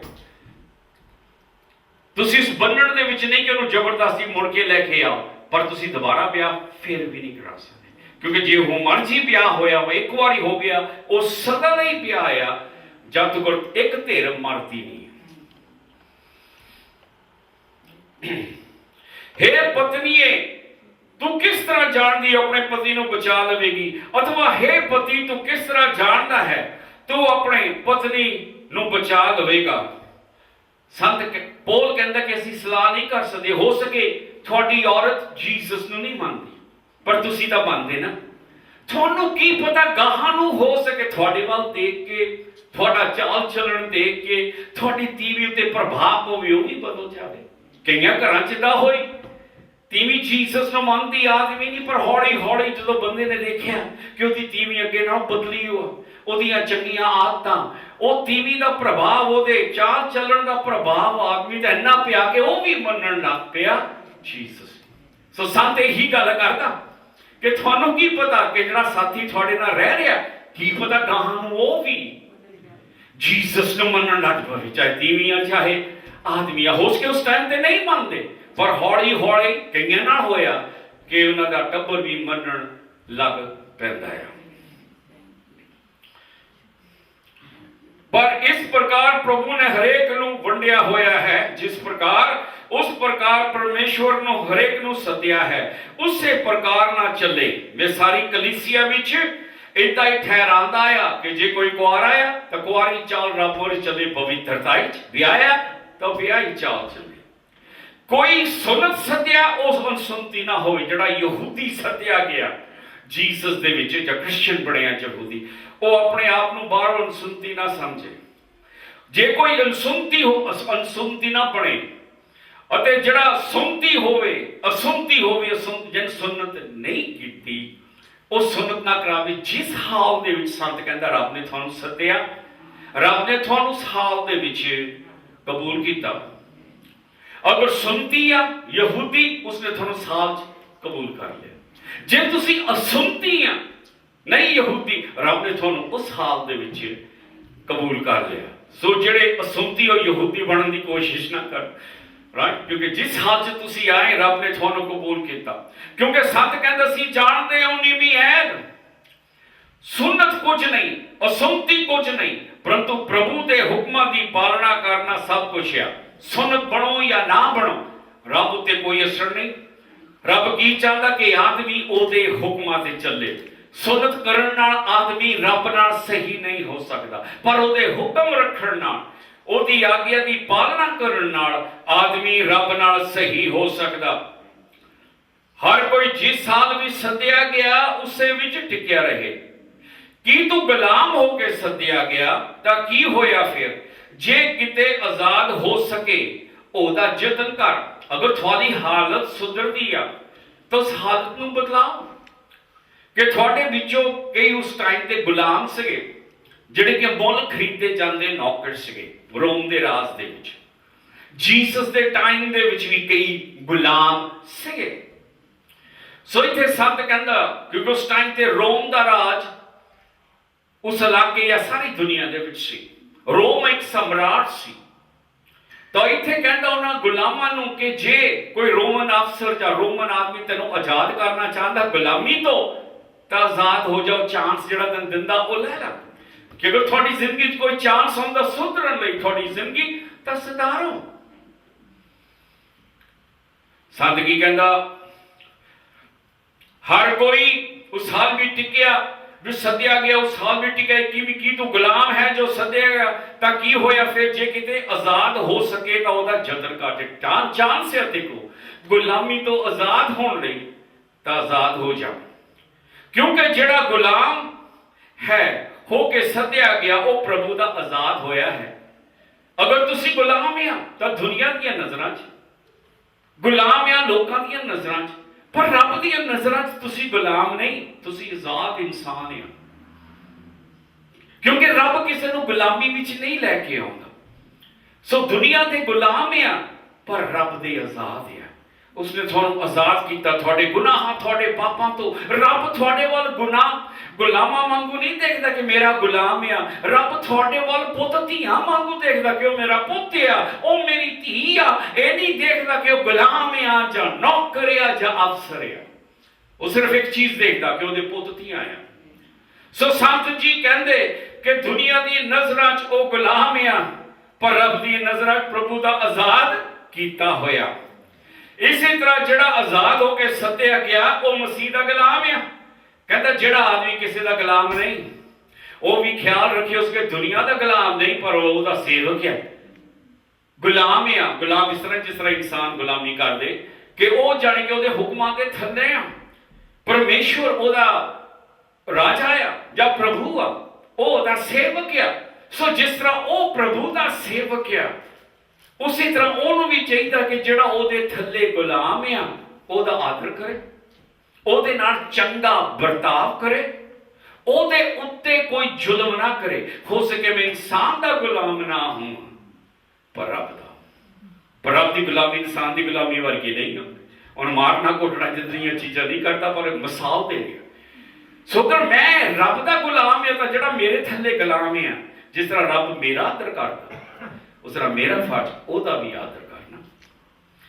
ਮੇਰਾ ਫਰਜ਼ ਇਹ ਨਹੀਂ ਉਹ ਤੇ ਜ਼ੁਲਮ ਕਰਨਾ, ਕਿਉਂਕਿ ਜਿਹੜਾ ਮੇਰਾ ਮਾਲਕ ਆ ਉਹ ਮੇਰੇ ਤੇ ਨਹੀਂ ਜ਼ੁਲਮ ਕਰਦਾ। ਤਾਂ ਮੈਂ ਕਿਉਂ ਆਪਣੇ ਨੌਕਰ ਤੇ ਜ਼ੁਲਮ ਜਾਂ ਬੁਰਾ ਵਰਤਾਵ ਕਰਾਂ? ਸੰਤ ਕਹਾਂ ਕੀ ਕਰਦੇ? ਮਨੁੱਖਾਂ ਦੇ ਗੁਲਾਮ ਨਾ ਬਣੋ। हे ਭਰਾਵੋ, ਹਰ ਕੋਈ ਜਿਸ ਹਾਲ ਵਿੱਚ ਸੱਦਿਆ ਗਿਆ ਉਸ ਵਿੱਚ ਪਰਮੇਸ਼ਵਰ ਅੱਗੇ ਟਿਕਿਆ ਰਹੇ। ਪਰ ਕੁਆਰੀਆਂ ਦੇ ਵਿਖੇ ਪ੍ਰਭੂ ਦੀ ਮੈਨੂੰ ਕੋਈ ਆਗਿਆ ਨਹੀਂ, ਪਰ ਜਿਵੇਂ ਮੈਨੂੰ ਵਿਸ਼ਵਾਸਯੋਗ ਦੇ ਕਾਰਨ ਪ੍ਰਭੂ ਵੱਲੋਂ ਦਇਆ ਮਿਲੀ, ਤੀਵੇਂ ਮੈਂ ਸਲਾਹ ਦਿੰਦਾ। ਹੁਣ ਮੈਂ ਸਲਾਹ ਦਿੰਦਾ ਕੁਆਰਿਆਂ ਨੂੰ। ਇਹ ਰੱਬ ਨਹੀਂ ਬਲਕਿ ਮੈਂ ਆਪਣੀ ਸਲਾਹ ਦਿੰਦਾ, ਤੇ ਮੈਂ ਮੰਨਦਾ ਕਿ ਮੇਰੇ ਅੰਦਰ ਰੱਬ ਦੀ ਆਤਮਾ ਵਸਦੀ ਹੈ। ਸੋ ਸੰਤ ਜੀ ਕਹਿੰਦਾ ਮੇਰੀ ਸਲਾਹ ਆ। ਸੋ ਇਹ ਜੋ ਮੈਨੂੰ ਚੰਗਾ ਲੱਗਦਾ ਹੈ ਕਿ ਵਰਤਮਾਨ ਕਸ਼ਟ, ਉਦੋਂ ਇਸ ਵੇਲੇ ਜੋ ਤਕਲੀਫਾਂ ਵਰਤਮਾਨ, ਉਹ ਕੀ ਤਕਲੀਫਾਂ ਸੀਗੀਆਂ ਜਿਹੜੀਆਂ ਤੁਹਾਨੂੰ ਮੈਂ ਦੱਸ ਚੁੱਕ ਗਏ। ਉਸ ਟਾਈਮ ਤੇ ਕ੍ਰਿਸਚੀਅਨਾਂ ਨੂੰ ਬਹੁਤ ਤੰਗ ਕੀਤਾ ਗਿਆ, ਕਈਆਂ ਨੂੰ ਦੇਸ਼ ਨਿਕਾਲਾ, ਕਈਆਂ ਨੂੰ ਕੈਦਾਂ ਦੇ ਵਿੱਚ ਸਿੱਟਿਆ ਗਿਆ, ਕਈਆਂ ਨੂੰ ਰੋਮ ਦੇ ਰਾਜ ਦੇ ਵਿੱਚ ਜਿਹੜੇ ਜੀਸਸ ਨੂੰ ਮੰਨਦੇ ਸੀ ਉਹਨਾਂ ਨੂੰ ਸ਼ੇਰਾਂ ਜਾਂ ਜੰਗਲੀ ਜਾਨਵਰਾਂ ਮੋਹਰੇ ਸਿੱਟਿਆ ਜਾਂਦਾ ਤਾਂ ਦੁਨੀਆ ਦੇਖਦੀ ਸੀ ਜੰਗਲੀ ਜਾਨਵਰ ਉਹਨਾਂ ਨੂੰ ਖਾਂਦੇ ਅਰੀਨਾ ਦੇ ਵਿੱਚ ਜਾਂ ਥੀਏਟਰ ਦੇ ਵਿੱਚ।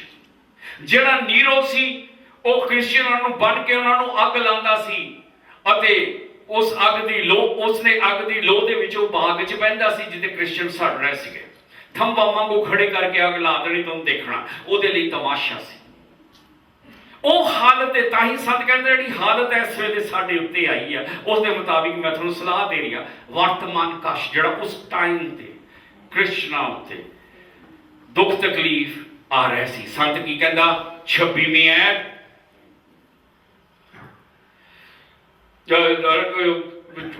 26ਵੀਂ ਐਡ ਸੋ ਮੈਨੂੰ ਚੰਗਾ ਲੱਗਦਾ ਵਰਤਮਾਨ ਕਸ਼ਟਕਾਰ ਮਨੁੱਖ ਇਸ ਲਈ ਚੰਗਾ ਪਈ ਉਸ ਤਰ੍ਹਾਂ ਦਾ ਹੀ ਰਹੇ ਕਿ ਤੂੰ ਪਤਨੀ ਨਾਲ ਬੱਝਾ ਹੋਇਆ ਹੈ ਛੁਟਕਾਰਾ ਨਾ ਢੂੰਡ। ਉਹਦਾ ਮਤਲਬ ਤੁਸੀਂ ਜਿਸ ਹਾਲ 'ਚ ਹੈ ਉਸ ਹਾਲਤ 'ਚ ਰਹੋ।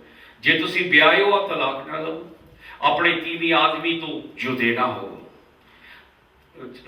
ਕਿ ਤੂੰ ਪਤਨੀ ਤੋਂ ਛੁੱਟਿਆ ਹੈ ਪਤਨੀ ਨੂੰ ਨਾ ਢੂੰਡ। ਉਹਦਾ ਮਤਲਬ ਕੀ ਤੂੰ ਕੁਆਰਾ ਆ ਤਾਂ ਜੇ ਔਰਤ ਨੂੰ ਨਾ ਲੱਭ। ਕਹਿੰਦੇ ਰੱਬ ਨਹੀਂ ਕਹਿ ਰਿਹਾ, ਉਹ ਦੱਸ ਰਿਹਾ ਮੇਰੀ ਸਲਾਹ ਜੇ ਵਿਆਹ ਕਰਨਾ ਕਰਾਈ ਜਾ। ਪਰ ਮੈਂ ਤਾਂ ਕਹਿੰਦਾ ਜਿਸ ਟਾਈਮ 'ਚ ਅਸੀਂ ਲੰਘ ਰਹੇ ਆ ਔਖਾ ਟਾਈਮ ਹੈ, ਕਈ ਵਾਰ ਸਾਨੂੰ ਨੱਠਣਾ ਪੈਂਦਾ ਸਾਡੀਆਂ ਜਾਨਾਂ ਬਚਾਉਣ ਨੂੰ। ਜੇ ਬੰਦੇ ਦਾ ਟੱਬਰ ਆ ਨਿਆਣੇ ਆ ਔਰਤ ਆ ਕਿਹਦਾ ਕਿਹਦਾ ਭਾਰ, ਕੱਲਾ ਬੰਦਾ ਨੱਠ ਕੇ ਲੁਕ ਸਕਦਾ, ਕੱਲਾ ਬੰਦਾ ਆਪਣੇ ਆਪ ਨੂੰ ਬਚਾ ਸਕਦਾ ਕਸ਼ਟ ਤੋਂ। ਪਰ ਜਿਹੜਾ ਵਿਆਹ ਆ ਜਿਹਦੇ ਨਿਆਣੇ ਆ ਉਹਦੇ ਉੱਤੇ ਹੁਣ ਜ਼ਿੰਮੇਵਾਰੀ ਹੈ। ਤਾਂ ਹੀ ਸੰਤ ਕਹਿੰਦੇ ਇਸ ਵਰਤਮਾਨ ਸਮੇਂ ਜਿਹੜਾ ਕੁਝ ਹੁਣ ਹੋ ਰਿਹਾ ਕਿ ਉਹਦੇ ਲਾਈਫ ਦੇ ਮੁਤਾਬਿਕ ਮੈਂ ਸਲਾਹ ਦਿੰਦਾ ਕਿ ਬਿਹਤਰ ਹੈ ਕਿ ਜੇ ਤੁਸੀਂ ਅਣਵਿਆਹੇ ਹੋ ਤਾਂ ਉਸੇ ਹਾਲਤ ਵਿੱਚ ਰਹੋ। ਪਰ ਇਹ ਕਹਿੰਦਾ ਰੱਬ ਦਾ ਹੁਕਮ ਨਹੀਂ ਆ, ਇਹ ਮੈਂ ਤੁਹਾਨੂੰ ਆਪਣੀ ਸਲਾਹ ਦੇ ਰਿਹਾ ਆ। ਪਰ ਸੰਤ ਕੀ ਕਹਿੰਦਾ ਹਾਂ ਪਰ ਜੇ ਤੂੰ ਵਿਆਹ ਕਰ ਲਵੇ ਤਾਂ ਪਾਪ ਨਹੀਂ ਕਰਦਾ, ਕਿਉਂਕਿ ਵਿਆਹ ਪਾਪ ਨਹੀਂ ਆ, ਵਿਆਹ ਪਵਿੱਤਰ ਹੈ। ਤੂੰ ਪਾਪ ਨਹੀਂ ਕਰਦਾ। ਪਰ ਜੇ ਕੁਆਰੀ ਵਿਆਹੀ ਜਾਵੇ ਉਹ ਪਾਪ ਨਹੀਂ ਕਰਦੀ। ਪਰ ਇਹੋ ਜਿਹੇ ਲੋਕ ਸਰੀਰ ਵਿੱਚ ਦੁੱਖ ਭੋਗਣਗੇ। ਪਰ ਮੈਂ ਤੁਹਾਨੂੰ ਬਚਾਉਣਾ ਚਾਹੁੰਦਾ। ਕਹਿੰਦਾ ਤੁਹਾਨੂੰ ਦੁੱਖ ਭੋਗਣ ਦਾ ਮਤਲਬ ਜ਼ਿੰਮੇਵਾਰੀਆਂ, ਨਿਆਣਿਆਂ ਦੀ ਜ਼ਿੰਮੇਵਾਰੀ, ਆਦਮੀ ਦੀ ਤੀਵੀਂ ਦੀ ਜ਼ਿੰਮੇਵਾਰੀ। ਤਾਂ ਕਹਿੰਦਾ ਟਾਈਮ ਜਿਹੜਾ ਸਾਡੇ ਤੇ ਉਹ ਮਾੜਾ ਹੈ। ਅਸੀਂ ਜਿਹੜੇ ਜੀਸਸ ਨੂੰ ਮੰਨਦੇ ਸਾਨੂੰ ਅੱਗੇ ਭਾਜੜਾ ਪਈਆਂ ਆਪਣੀਆਂ ਜਾਨਾਂ ਦੀਆਂ। ਸੰਤ ਕਹਿੰਦਾ ਕਿ ਮੈਂ ਤਾਂ ਤੁਹਾਨੂੰ ਬਚਾਉਣਾ ਚਾਹੁੰਦਾ ਬਿਪਤਾ ਚੋਂ, ਤਾਂ ਤੁਹਾਡੀ ਮਰਜ਼ੀ ਆ। ਕਹਿੰਦਾ ਜੇ ਵਿਆਹ ਕਰਾਉ ਲਓ ਪਾਪ ਨਹੀਂ ਕਰਦੇ, ਮੈਂ ਤੁਹਾਨੂੰ ਸਿਰਫ ਸਲਾਹ ਦੇ ਰਿਹਾ। ਹੇ ਭਰਾਵੋ ਮੈਂ ਆਖਦਾ ਆ ਜੋ ਸਮਾਂ ਘਟਾਇਆ ਗਿਆ, ਟਾਈਮ ਥੋੜਾ, ਸਾਡੇ ਕੋਲ ਇੰਨਾ ਟਾਈਮ ਨਹੀਂ। ਕਹਿੰਦਾ ਮੈਂ ਆਖਦਾ ਕਿ ਜੋ ਸਮਾਂ ਘਟਾਇਆ ਗਿਆ ਭਈ ਇਹ ਤੋਂ ਅੱਗੇ ਪਤਨੀ ਵੱਲੋਂ ਵਾਲੇ ਜੇ ਹੁਣ ਜਿੱਦਾਂ ਉਹਨਾਂ ਦੇ ਪਤਨੀਆਂ ਨਹੀਂ ਹਨ। ਰੋਣ ਵਾਲੇ ਜਾਣੀਦਾ ਉਹ ਨਹੀਂ ਰੋਂਦੇ, ਆਨੰਦ ਕਰਨ ਕੇ ਜਾਣੀਦਾ ਆਨੰਦ ਨਹੀਂ ਕਰਦੇ, ਮੁੱਲ ਲੈਣ ਵਾਲੇ ਜਾਣੀਦਾ ਉਹਨਾਂ ਕੋਲ ਮਾਲ ਨਹੀਂ ਹੈ, ਸੰਸਾਰ ਨੂੰ ਵਰਤਣ ਵਾਲੇ ਜਾਣੀਦਾ ਹੱਦੋਂ ਵਧੇਕ ਨਹੀਂ ਵਰਦੇ, ਕਿਉਂ ਜੋ ਸੰਸਾਰ ਦਾ ਰੰਗ ਢੰਗ ਬੀਤਦਾ ਜਾਂਦਾ ਆ। ਪਰ ਮੈਂ ਚਾਹੁੰਦਾ ਹਾਂ ਜੋ ਤੁਸੀਂ ਨਿਸ਼ਚਿਤ ਰਹੋ।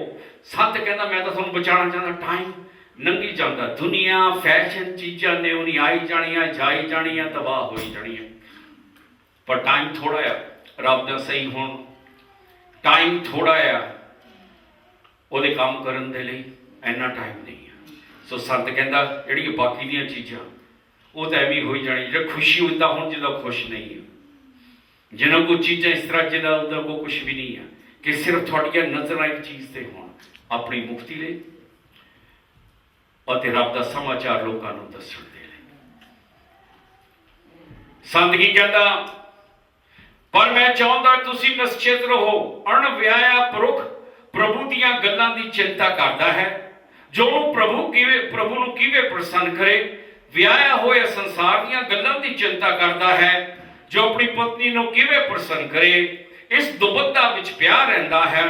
ਅਣਵਿਆਹੀਆਂ ਇਸਤਰੀਆਂ ਜਾਂ ਕੁਆਰੀਆਂ ਪ੍ਰਭੂ ਦੀਆਂ ਗੱਲਾਂ ਦੀ ਚਿੰਤਾ ਕਰਦੀ ਹੈ ਭਈ ਉਹ ਦੇਹੀ ਤੇ ਆਤਮਾ ਵਿੱਚ ਪਵਿੱਤਰ ਹੋਣ। ਪਰ ਜਿਹੜੇ ਵਿਆਹੇ ਹੈ ਉਹ ਸੰਸਾਰ ਦੀਆਂ ਗੱਲਾਂ ਵਿੱਚ ਚਿੰਤਾ ਕਰਦੀ ਹੈ, ਜੋ ਆਪਣੇ ਪਤੀ ਨੂੰ ਕਿਵੇਂ ਪ੍ਰਸੰਨ ਕਰ ਸਕੇ।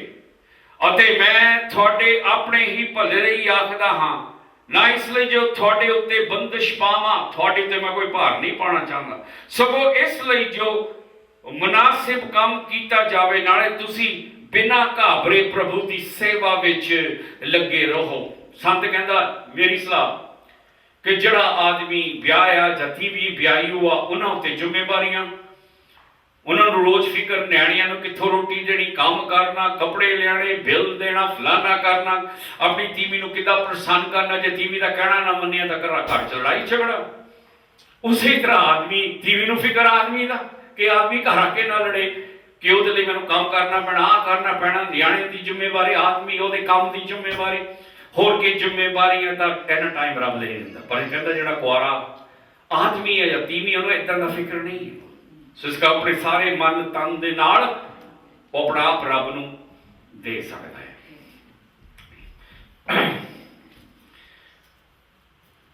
ਸੋ ਅਸੀਂ ਪੜ੍ਹਦੇ 36 ਐਡ, ਪਰ ਜੇ ਕੋਈ ਇਹ ਸਮਝੇ ਮੇਰਾ ਵਰਤਾਓ ਆਪਣੀ ਕੁਆਰੀ ਨਾਲ ਅਯੋਗ ਹੈ, ਜੇ ਆਪਣੀ ਜਵਾਨੀ ਦੀ ਉਮਰ ਲੰਘ ਗਈ ਹੈ, ਅਜਿਹੀ ਲੋੜ ਹੋਣਾ ਲੋੜੀਂਦਾ ਹੋਵੇ ਤਾਂ ਜੋ ਚਾਹੀਦਾ ਹੈ ਸੋ ਕਰ ਲਵੇ, ਪਾਪ ਨਹੀਂ ਕਰਦਾ, ਉਹ ਵਿਆਹ ਕਰ ਲੈਣ।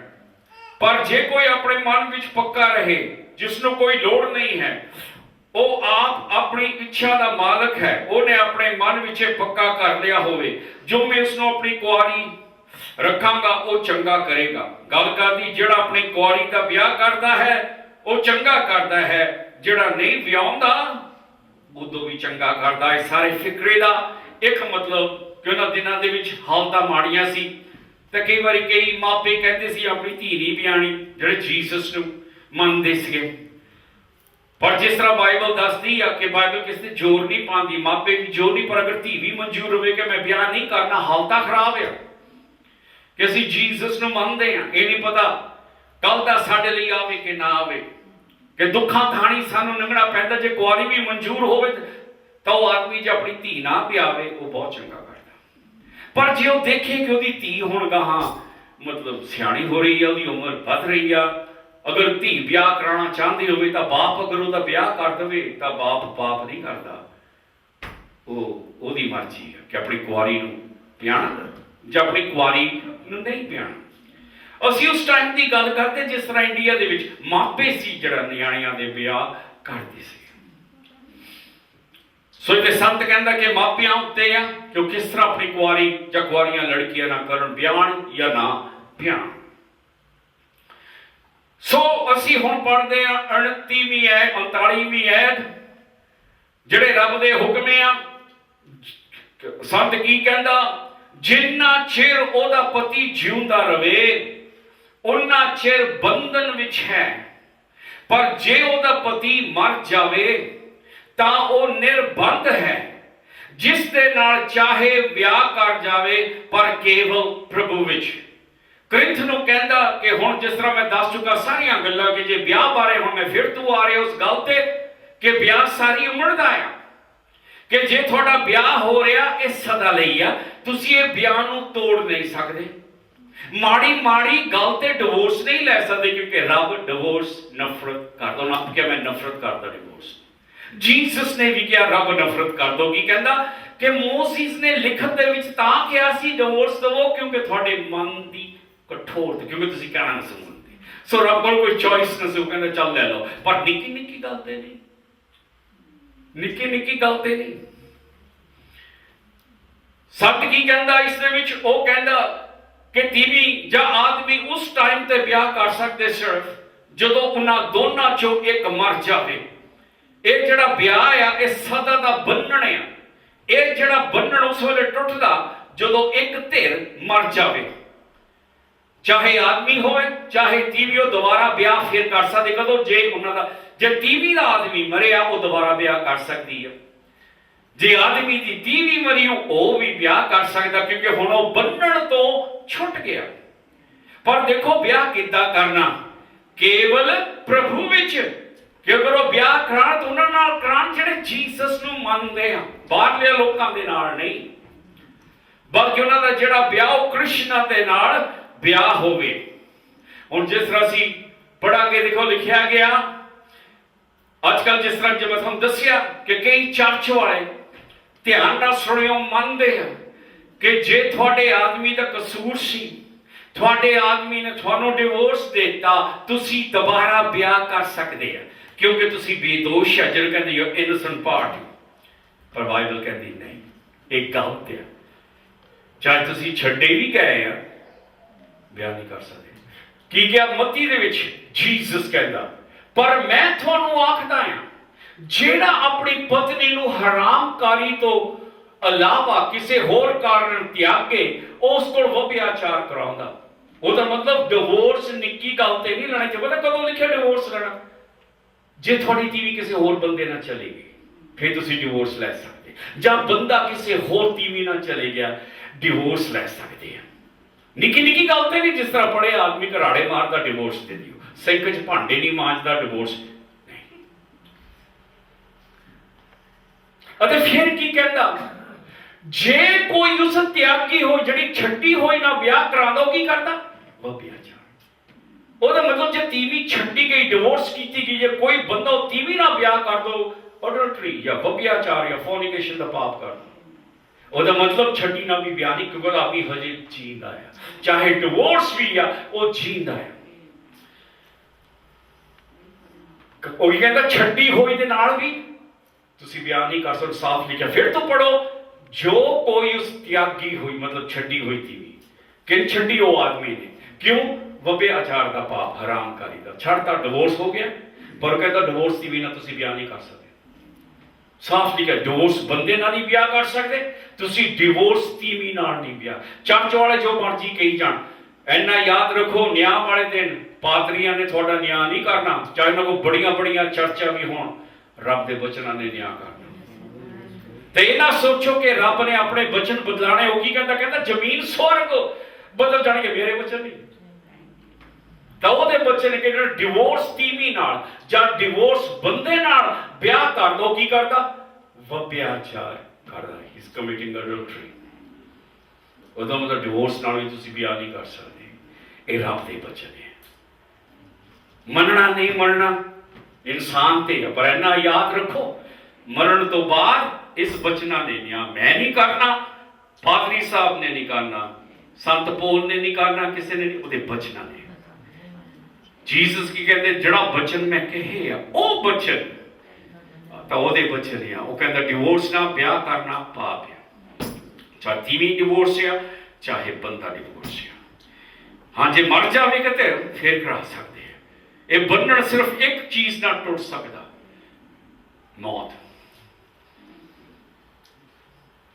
14ਵੀਂ ਐਤ 40ਵੀਂ ਐਤ ਸੰਤ ਜੀ ਕੀ ਲਿਖਦੇ ਆ? ਪਰ ਜੇਕਰ ਉਹ ਐਵੇਂ ਹੀ ਰਹੇ ਤਾਂ ਮੇਰੀ ਜਾਂਚ ਵਿੱਚ ਇਹ ਤੋਂ ਹੀ ਭਾਗਵਾਨ। ਉਹ ਜਿਹੜਾ ਆਦਮੀ ਨਹੀਂ ਵਿਆਹ ਕਰਦਾ, ਜਾਂ ਜਿਹੜੀ ਵਿਧਵਾ, ਜਿਹਦਾ ਆਦਮੀ ਮਰ ਗਿਆ, ਜਾਂ ਜਿਹਦੀ ਔਰਤ ਮਰ ਗਈ, ਅਗਰ ਉਹ ਕੁਆਰੇ ਹੀ ਰਹਿਣ ਤਾਂ ਮੇਰੇ ਮੁਤਾਬਿਕ ਉਹ ਚੰਗਾ ਕਰਦੇ ਆ, ਜੇ ਨਾ ਦੁਬਾਰਾ ਵਿਆਹ ਕਰਨ। ਤਾਂ ਮੇਰੀ ਜਾਂਚ ਵਿੱਚ ਇਹ ਭਾਗ ਮੈਂ ਸਮਝਦਾ ਜੋ ਪਰਮੇਸ਼ਵਰ ਦਾ ਆਤਮਾ ਮੇਰੇ ਉੱਤੇ ਵੀ, ਕਿ ਮੈਂ ਆਪਣੀ ਸਲਾਹ ਦਿੰਦਾ, ਮੈਂ ਮੰਨਦਾ ਕਿ ਰੱਬ ਦੀ ਆਤਮਾ ਮੇਰੇ ਉੱਤੇ ਵੀ ਆ, ਕਿ ਮੇਰੀ ਸਲਾਹ ਐਵੇਂ ਨਹੀਂ ਆ। ਰਾਈਟ। ਸੋ ਦਾ ਮਤਲਬ ਕਿ ਜਿਹੜਾ ਆਦਮੀ ਦੁਬਾਰਾ ਨਹੀਂ ਫਿਰ ਵਿਆਹ ਕਰਦਾ, ਉਹ ਮੇਰੇ ਤੋਂ ਵੀ ਜ਼ਿਆਦਾ ਉਹ ਸਮਝ ਕੇ ਚੰਗਾ ਕਰਦਾ। ਪਰ ਜੇ ਕਰਾ ਲਵੇ, ਉਹ ਪਾਪ ਨਹੀਂ ਕਰਦਾ।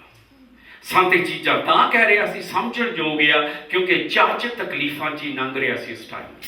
ਉਸ ਟਾਈਮ ਤੇ ਨੀਰੋ ਰਾਜ ਕਰਦਾ, ਤੇ ਉਸ ਟਾਈਮ ਤੇ ਕ੍ਰਿਸ਼ਨ ਉੱਤੇ ਅਤਿਆਚਾਰ ਹੋ ਰਿਹਾ ਸੀ। ਤਾਂ ਉਹ ਕਹਿੰਦੇ ਇਸ ਵਰਤਮਾਨ ਟਾਈਮ ਮੁਤਾਬਿਕ ਜੋ ਹੁਣ ਹੋ ਰਿਹਾ, ਕਿ ਅਗਰ ਕੋਈ ਆਦਮੀ ਆਪਣੀ ਕੁਆਰੀ ਨਹੀਂ ਵਿਆਹੁੰਦਾ, ਉਹਦੀ ਮਰਜ਼ੀ। ਜਿਹੜਾ ਵਿਆਹੁੰਦਾ ਉਹ ਵੀ ਉਹਦੀ ਮਰਜ਼ੀ, ਉਹ ਪਾਪ ਨਹੀਂ ਕਰਦਾ। ਮੌਤ ਤੇ ਹਕੀਕਤ। ਆਮੀਨ। ਸ਼ੁਕਰੀਆ ਪਰਮੇਸ਼ਵਰ ਤੁਹਾਡੇ ਬਚਨਾਂ ਦਾ, ਇਜ਼ਰਾਈਲ ਦੇ ਪਰਮੇਸ਼ਵਰ। ਜੁਗ ਜੁਗ ਤੁਸੀਂ ਅਟਲ ਹੋ ਪ੍ਰਭੂ। ਤੁਹਾਡੀ ਸ਼ਕਤੀ ਮਹਾਨ ਪ੍ਰਭੂ, ਤੁਹਾਡੀ ਮਹਿਮਾ ਮਹਾਨ ਪਰਮੇਸ਼ਵਰ। ਜਿਸ ਤਰ੍ਹਾਂ ਅਸੀਂ ਪ੍ਰਾਰਥਨਾ ਕਰਦੇ, ਤੁਹਾਡੀ ਪਵਿੱਤਰ ਆਤਮਾ ਪ੍ਰਭੂ ਸਾਨੂੰ ਸਾਰਿਆਂ ਨੂੰ ਛੂਏ। ਅਸੀਂ ਪ੍ਰਾਰਥਨਾ ਕਰਦੇ ਜਿਹੜੀ ਸਾਰੀ ਦੁਨੀਆ 'ਚੋਂ ਤਕੜੀ ਪ੍ਰਾਰਥਨਾ, ਉਹ ਪ੍ਰਾਰਥਨਾ ਜੋ ਪਰਮੇਸ਼ਵਰ ਦੇ ਬੇਟੇ ਨੇ ਆਪਣੀਆਂ ਸੇਵਕਾਂ ਨੂੰ ਦਿੱਤੀ। ਸਾਡੇ ਪਿਤਾ ਜੋ ਸਵਰਗ ਵਿੱਚ ਹੈ, ਤੁਹਾਡਾ ਨਾਮ ਪਵਿੱਤਰ ਮੰਨਿਆ ਜਾਏ, ਤੁਹਾਡਾ ਰਾਜ ਆਵੇ, ਤੁਹਾਡੇ ਹੁਕਮਾਂ ਤੇ ਚੱਲਿਆ ਜਾਵੇ, ਜ਼ਮੀਨ ਤੇ ਜਿਸ ਤਰ੍ਹਾਂ ਸਵਰਗ ਵਿੱਚ ਹੈ।